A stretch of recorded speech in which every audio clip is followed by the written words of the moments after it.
할렐루야, 감사합니다. 오늘 하박국 2장 어제 이어서 공부해 보도록 하겠습니다. 우리가 지난 시간에는 이 하박국 선지자의 기도와 또 하나님의 침묵에 대해서 공부를 했습니다. 우리는 오늘 하나님이 그러면 어떻게 그 침묵 가운데서 하나님이 그 기도를 응답하시는가, 그 과정을 좀 살펴보고, 그리고 그 응답의 내용을 좀 살펴봄으로써 그 내용이 하박국이 원하는 그런 내용과 어떻게 다른지 한번 살펴보도록 하겠습니다. 오늘 하박국 선지자의 기도에 대한 하나님의 응답을 한번 먼저 보면, 첫 번째 기도의 응답을 보면 하나님은 이 하박국 선지자의 기도를 어떻게 응답하셨는가? 이 하박국 선지자는 어떻게 기도했습니까? 무엇을 놓고 기도했습니까? 자기 나라, 자기가 속한 그 나라의 백성. 그래서 부패한 나라, 타락한 그 우상숭배 나라의 그 모습과 백성을 보면서 마음이 너무 아팠고, 특별히 그 나라의 그 상황이 지금 이 악인들은 득세하는 것 같은데 하나님을 위해서 최선을 다하여 살려고 애쓰는 의인들은 고통당하고 있는 모습을 보면서 특별히 이 나라가 이 바벨론이라는 이 강대국에 의해서 침략당하는 그런 모습을 보면서 하나님께 기도한 내용이 뭐였죠? 하나님, 왜 악인은 득세하고 우리 의인들, 이 선인들은 이렇게 고통을 당하고 있습니까? 하나님은 공의로우신 하나님 아니십니까? 지금 우리도 마찬가지죠. 예수 믿는다고 부잣집에서 떵떵거리면서 사는 그런 삶이 아니라 우리의 영적인 삶은 하나님의 거룩함을 위해서 살아가는 삶이니까 여러 가지 많은 어려움과 또 주변에서의 여러 가지 많은 상황들이 우리를 힘들게 할 때가 너무나 많다. 그때마다 우리도 하박국과 똑같은 기도의 내용을 주님께 올릴 때가 많이 있는데, 이런 하박국 선지자의 간구의 그 안타까움에 하나님은 어제 침묵하셨다가 오늘 마침내 말씀을 하십니다. 그것이 5절 말씀이에요. 5절 말씀. 시작. 여호와께서 이르시되 너희는 여러 나라를 보고 또 보고 놀라고 또 놀랄지어다. 너희의 생전에 내가 한 가지 일을 행할 것이라. 누가 너희에게 말할지라도 너희가 믿지 아니하리라. 오늘 드디어 하나님께서 오랜 침묵을 깨시고 하박국 선지자에게 응답하신 그 내용은 좀 이상합니다. 그렇죠? 예를 들어서 하나님, 왜 악인이 득세하고 의인이 고통당합니까? 왜 의인을 구해주시지 않으십니까? 악인을 좀 혼쭐 좀 내주세요. 의인을 좀 도와주세요. 하나님 백성 이스라엘을 좀 구해주셔야 되지 않겠습니까? 라는 내용의 응답으로는 좀 이상한 그런 내용입니다. 그 내용의 핵심은 다른 거 이야기하지 않으시고 이스라엘 백성들을 심판할 거라는 거예요. 응답하긴 했는데 하박국 선지자가 생각했던 기대와는 다른 응답을 하셨다. 이거 꼭 기억하세요. 하나님이 분명히 우리가 기도하는 것에 대해서 왜 응답이 정확하게 오지 않고 다른 응답을 주셨는가? 우리 삶에 적용해 봐야 될 것입니다. 그리고 두 번째 응답은 6절입니다. 같이 읽을까요? 시작. 보라, 내가 사납고 성급한 백성 곧 땅이 넓은 곳으로 다니며 자기의 소유가 아닌 거처들을 점령하는 갈대아 사람을 일으켰나니 그들은 두렵고 무서우며 당당함과 위엄이 자기들에게서 나오며. 이어서 하나님은 하박국 선지자가 기도한 내용을 응답하지 않으시고 악인을 심판하는 도구로 두렵고 무서운 갈대아 사람을 쓰시겠다 라는 것입니다. 여기서 갈대아 사람은 바벨로니아 사람들입니다. 그러니까 하나님의 하박국의 여러 기도 중에서 하나만 응답이 됐는데 그것은 악인을 심판하시겠다. 즉 하나님께서 바벨론 사람을 불러서 남유다를 혼내겠다. 이렇게 말씀하시는 거예요.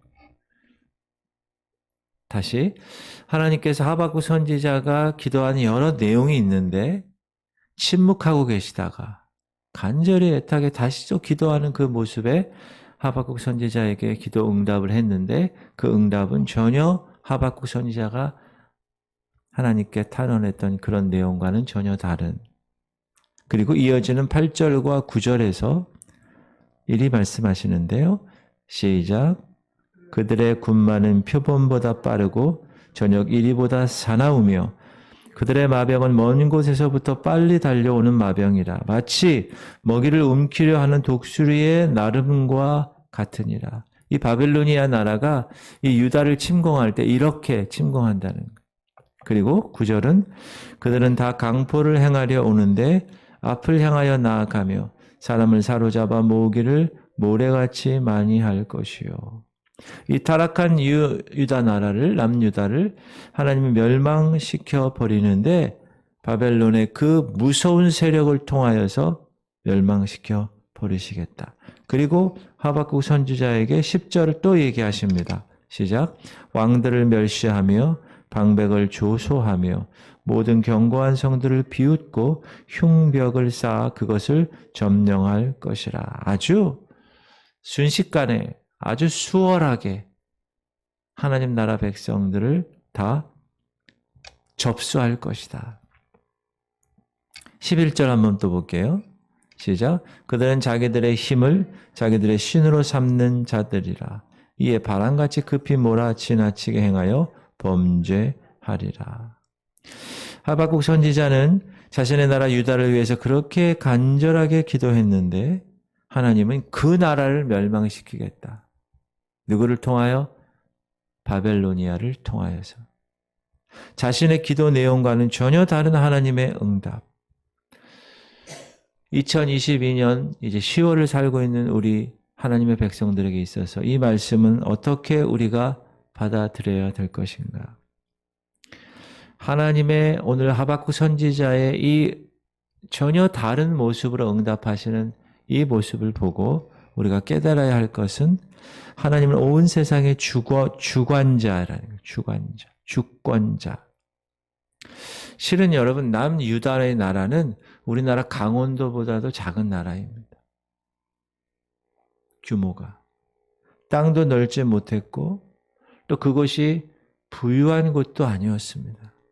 자, 바벨론이라는 나라는 이 이란에 있는 나라인데 지금 이스라엘 이 팔레스틴까지 와서 이 큰 나라가 먼 거리를 이동해서 굳이 작은 나라 이 남유다를 공격할 특별한 이유가 없습니다. 세 발의 피입니다. 조족지혈이죠. 굳이 바벨론 자신들의 나라를 쳐들어올 현실적인 위협은 이 조그만 나라를 건드릴 필요가 없이 상대할 나라는 어디냐? 애굽이에요. 애굽. 애굽이 위험한 나라예요. 바벨론에게 있어서는. 지금 상대할 나라는 바벨론이 상대할 나라는 애굽이지 조그만 이스라엘이 아니었습니다. 실제로 이 요시야 왕이 이 애굽과 전쟁하다가 죽어버리고 이 애굽이 예루살렘에 들어와서 왕을 세우죠. 꼭두각시 왕을. 이제 그런 상황입니다. 그래서 여기 유대 사람들이 애굽에 의해서 우리가 망할 것이지 우리가 바벨론에 의해서 망할 것은 아니야. 설마 바벨론이 쳐들어오겠어? 라고 생각했던 거예요. 하박국 선지자도 마찬가지. 하박국 선지자가 이 하나님의 말씀을 받았을 때는 이해가 되지 않고 받아들일 수가 없었습니다. 그런데 정말로 하나님의 예언대로 이 애굽이 접수하지 아니하고 바벨론이라는 나라가 실제로 역사적으로 남유다를 침공해서 남유다는 멸망하게 되죠. 포로로 다 잡혀가고. 결국 하나님의 예언이 이루어졌다는 겁니다. 이 남유다의 범죄로 인해서 바벨로니아라는 나라를 하나님이 택하셔서 하나님의 징계의 손길로 쓰셨다. 즉 하나님께서는 이 역사의 모든 우리가 생각하는 것과는 전혀 관계없이 하나님의 역사의 모든 시간표를 이끌고 계신다. 온 세상의 주권자로 이 모든 것을 다스리신다. 그렇게 우리가 받아들여야 합니다. 왜 우크라이나와 러시아가 지금 전쟁을 하고 있고 세계 경제가 왜 이렇게 되고 있는가를 믿는 사람들은 하나님의 심정을 가지고 바라볼 수 있어야 한다. 왜 우리나라의 두 후보자 중에 윤석열 대통령이 하나님의 대통령으로 뽑았을까에 관한 영적인 성숙함의 이 신미안이 우리에게 있어야 되고, 왜 트럼프와 바이든이 경쟁했을 때 왜 바이든을 하나님이 미국 대통령으로 뽑았는지 우리는 전혀 예상하지 못했고, 우리나라도 그렇고요. 왜 계속 지금 북한이 일본 열도를 뛰어넘는 장거리 탄도미사일을 쏘고 또 그 외 여러 가지 미사일을 계속 요즘 쏘고 있는지, 이러한 모든 역사의 주권자는 반드시 하나님이라는 사실을 우리는 알아야 된다는 것이죠. 그냥 뉴스 보면서 되어져 가는 과정 보고 그냥 끝나는 것이 아니라 영적으로 하나님의 거룩한 이 시대의 흐름을 판별할 줄 아는 그런 모습이 우리에게 필요하다라는 것입니다. 핵심은 뭡니까? 하나님이 온 세상의 주권자라는 것이고요. 두 번째는 하나님 백성을 향한 하나님의 마음을 우리가 배울 수 있습니다. 여러분 애들 키워보면 그 애들을 향한 아빠 엄마의 마음을 우리가 알 수 있어요. 애들을 키워본 사람은 그 마음을 공감을 해요. 아파본 사람은 그 아파본 사람의 삶을 알기 때문에 공감을 합니다. 암 걸린 환자를 아무런 건강한 사람이 가서 논리적으로 이야기하고 이래도 와닿지 않는데, 정말 자기랑 똑같은 암을 경험한 사람이 와서 옆에 있어 주기만 해도 그 사람은 위로를 받는 것처럼 하나님 백성들을 향한 하나님의 마음을 우리가 오늘 알 수가 있습니다. 어떤 하나님의 마음이냐? 바벨론의 침략 속에서 이 유다 나라를 멸망케 하는 분은 누구라 그랬습니까? 아까 주권자 하나님이라고 그러셨습니다. 그러나 그 하나님이 택한 나라가 멸망하는 그 상황을 이 하나님 스스로가 보고 계실 때 하나님 마음이 어떠셨을까? 마음이 아프셨겠죠. 그러나 아주 영영하게 영원토록 멸망당하게 하지는 않으신다는 것입니다. 그냥 잠시 하나님께서 바벨론이라는 나라를 사용하셔서 남유다를 공격하게 하셨어요. 왜 그렇게 하셨을까요? 남유다의 죄를 깨닫게 하시려고. 그리고 그 죄가 깨달아졌으면 그 결과 회개하고 다시 하나님 품으로 돌아오게 하려고 사랑의 매를 드신 것입니다. 비록 하나님은 죄짓고 하나님 숭배하지 않았던, 우상 숭배했던 그 남유다라는 나라를 바벨론을 통하여서 징치하시지만, 그러나 하나님의 백성이기 때문에, 하나님은 어떤 분이라고요? 주일날 우리가 오후 예배 때 신실하신 하나님, 바벨론 아브라함과 사라에게 약속하신 그 약속은 아브라함이 100세가 되고 사라가 90세가 되었을 생리가 다 생리적인 현상에 불가능할 때 하나님께서 허락하셨다는 거예요. 아들 이삭을. 왜? 그분은 신실하신, 그분은 한번 말하신 것을 반드시 지키시는 분이시기 때문에. 그래서 끝까지 이 하나님이 택한 이 나라의 창세기 12장에서 아브라함을 정확하게 택하시고 나서 그 이후에 쫙 축복해 주시겠다는 그 약속을 지키시는 그런 분이십니다. 여기서 우리가 알 수 있는 것은 인간의 생각과 방법대로 응답하지 않으신다는 거예요. 하나님의 뜻과 방법으로 응답하신다. 그런데 그 하나님의 뜻과 방법으로 응답하시는 그것이 결국은 우리 자신을 위한 하나님의 최선이라는 사실을 우리가 알아야 된다는 거예요. 그걸 여러분이 믿어야 된다. 예를 들어서 할인이 같은 경우 우리가 계속 기도하잖아요. 그 가정에 귀한 아기가 생겼는데 왜 그 아기에게 그런 일이 일어났을까? 그런 쉽지 않은 일이 일어났을까? 생각할 때 우리는 알 수 없죠. 그렇죠? 그러나 하나님께서 인간의 생각과 방법대로 하지 않으시고 하나님의 뜻과 방법대로 하시는 것은 그 가정에 하나님의 뜻을 이루시기 위한 하나님의 최선이라는 사실을 그 가정의 엄마 아빠나 할아버지 할머니나 우리 모두가 확신을 하면서 기도하면서 나갈 때 하나님은 놀라운 일을 일으키실 것이다. 그것이 오늘 우리가 하박국 1장 5절 이하를 통하여서 하나님께서 우리에게 말씀하시는 말씀입니다. 드디어 멸망당하잖아요. 포로로 끌려가서. 그러니까 얼마나 힘들어요? 그러니까 회개하죠. 회개합니다. 이사야 말씀을 한번 읽어보면 시작. 이는 내 생각이 너희의 생각과 다르며 내 길은 너희의 길과 다름이니라. 여호와의 말씀이니라. 이는 하늘이 땅보다 높음같이 내 길은 너희 길보다 높으며 내 생각은 너희의 생각보다 높음이니라. 우리는 피조물 밖에 되지 않는 아무것도 아닌 존재. 우리가 하나님의 뜻, 하나님의 생각을 어떻게 알 수 있겠어요? 우리가 하나님의 일하시는 방법, 여러분 삶 가운데, 여러분 가정과 여러분의 자녀와 여러분의 삶 가운데 하나님의 일하시는 방법을 우리가 다 어떻게 이해할 수 있겠어요?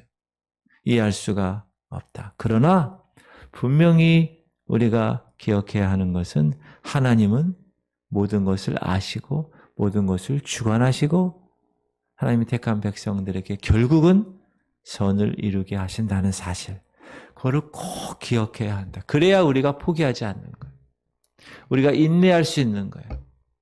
기도하면서. 그게 성숙한 광야에서의 하나님의 다루심이고 그것이 훈련되어졌을 때 하나님은 그 사람에게 그 가정에게 행하신 모든 것들을 이제 멋지게 이루실 거예요. 왜? 준비가 되었으니까. 할렐루야. 하나님이 하시는 그 일이 어떤 결과를 가져오든 나를 위해서 하나님의 최선의 방법이었다. 라는 것을 꼭 기억하면 우리는 방황하지 않습니다. 옆길로 새지 않아요. 12절부터 17절까지 자신이 바라는 응답과 다르게 하나님께서 응답하신 것을 들으면서 이 하박국은 다시 한번 하나님께 하소연하는 기도의 내용이 적혀 있습니다. 오늘 우리가 주목해야 할 부분이 뭐냐? 자, 기도했어요. 기도했는데 다른 응답이 왔어요. 그럼 보통 어떻게 하죠? 그 다음부터는 기도 안 해요.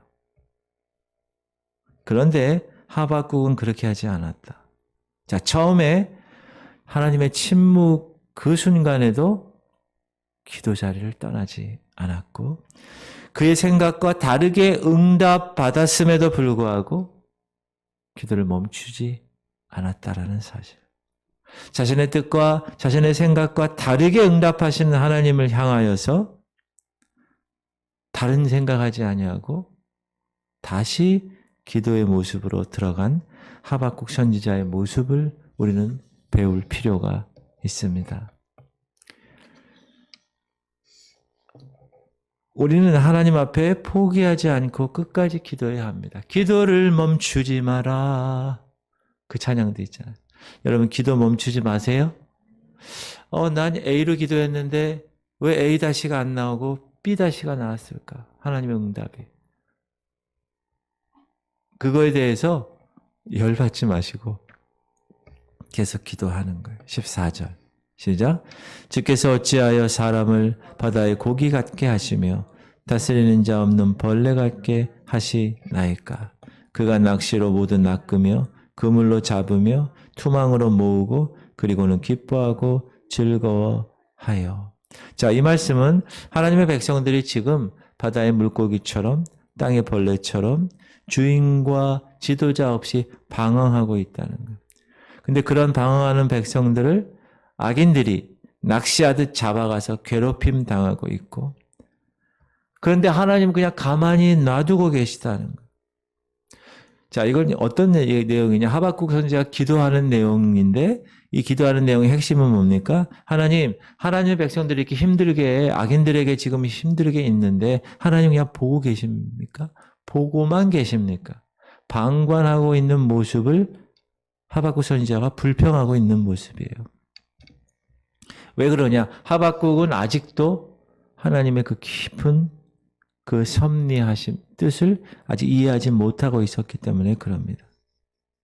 어떤 섭리? 바벨론을 통해서 유다를 징계하는 하나님의 섭리. 그리고 결국 이 일을 통해서 이 유다가 회개하고 새롭게 되어질 그 섭리. 그 섭리를 아직 이 하박국 선지자는 몰랐던 거예요. 나중에 알게 돼요. 나중에 3장에 가서 온전히 알게 됩니다. 그러나 그럼에도 불구하고 하박국은 자신의 기도가 응답되지 않았음에도 불구하고 포기하지 않고 계속 기도의 자리를 지켰고 하나님 앞에 끝까지 기도를 아뢰었다. 결국 하나님께만 소망이 있구나 라는 사실을 깨닫게 되었다는 겁니다. 여러분, 하나님께만 소망이 있는 거예요. 사람에게 소망 두지 마세요. 목사인 저에게 소망 두지 마세요. 오직 하나님께만 소망을 두는 거예요. 여러분이 믿는 대상은 하나님입니다. 사람은 뭐죠? 사랑하는 대상입니다. 사람을 믿는 대상이 아니에요. 이 교회에서 목사를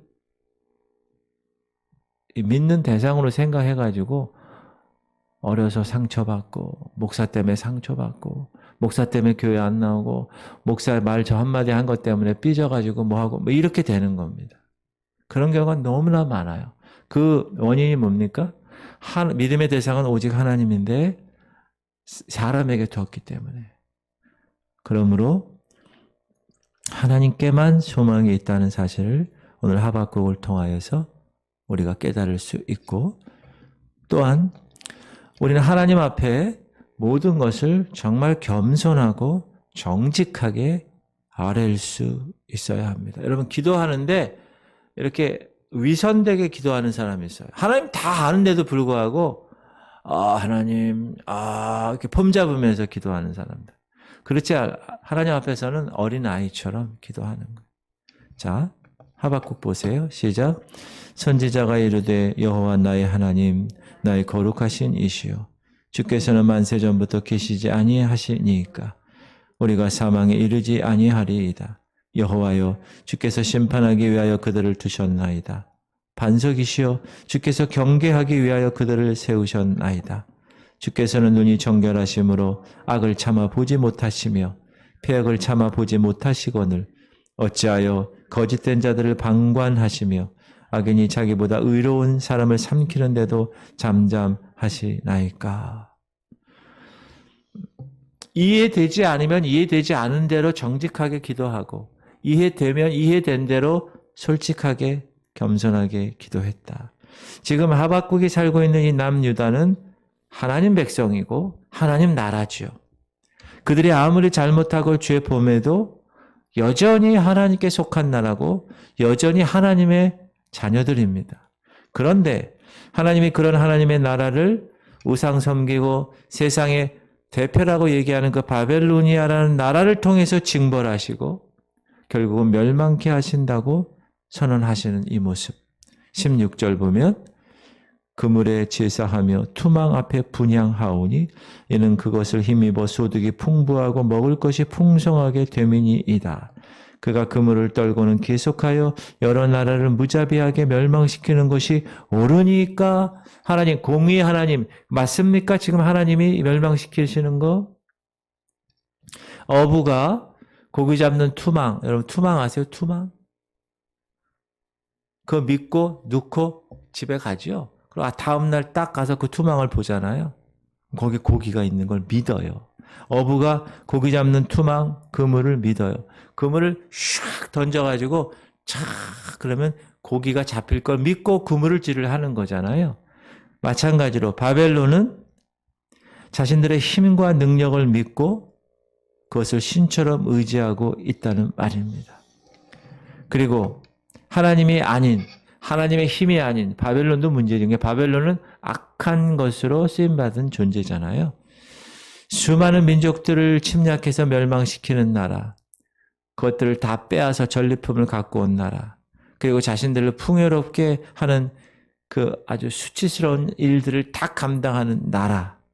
그런데 그 나라를 통해서 하나님의 나라, 하나님의 백성을 그렇게 허용하시면 안 됩니다. 라고 하박국 선지자가 지금 항의하는 것입니다. 왜 많고 많은 사람들 중에 그렇게 가장 악한 바벨론 나라를 통해서 이 하나님의 나라와 하나님의 백성들을 징계하십니까? 그렇게 사용하지 마세요. 라고 얘기하는 거예요. 우상 섬기고 다른 나라 무참히 괴롭히는 나라가 어떻게 하나님 백성들을 징벌하는 도구로 쓰임 받습니까? 옳지 못합니다. 항의하는 그런 내용입니다. 지금으로 쉽게 얘기하면 하나님께 따지듯이 기도하는 거예요. 그러나 하박국서의 전체 흐름은 처음에는 내가 당하는 아픔 때문에, 내가 당하는 고통 때문에 하나님 원망하고 하나님 불평했던 그 모습에서 이제 점차 이 하박국 선지자가 깨닫게 됩니다. 하나님의 뜻이 있구나. 그리고 결국 이 모든 것을 합력하여 하나님은 선을 이루시는구나 라는 그 영적 원리를 이 하박국이 깨닫게 됩니다. 그러므로 사랑하는 성도님들, 믿음으로 인내하시기를 바랍니다. 하나님을 신뢰하는 것이 흐트러지지 않으면 인내할 수가 있는 거예요. 내가 기도한 내용과 하나님의 기도 응답이 달라도 기도 포기하지 아니하고, 합력하여 선을 이루시는 분임을 내가 믿고 그것만 흐트리지 마세요. 하나님의 이 고통과 이 아픔 가운데서 분명히 하나님의 뜻을 이루실 것이야 라는 것을 우리가 믿는다면 마침내 그것을 통해서 하나님을 더욱 깊이 알아가는 자리에 서게 될 것입니다. 그런 여러분을 기대하며 사는 거예요. 언제까지? 주님 오시는 그날까지. 그 하나님만을 우리의 소망으로 삼고 달려나가시는 지혜로운 하박국들이 되시기를 주의 이름으로 축원합니다.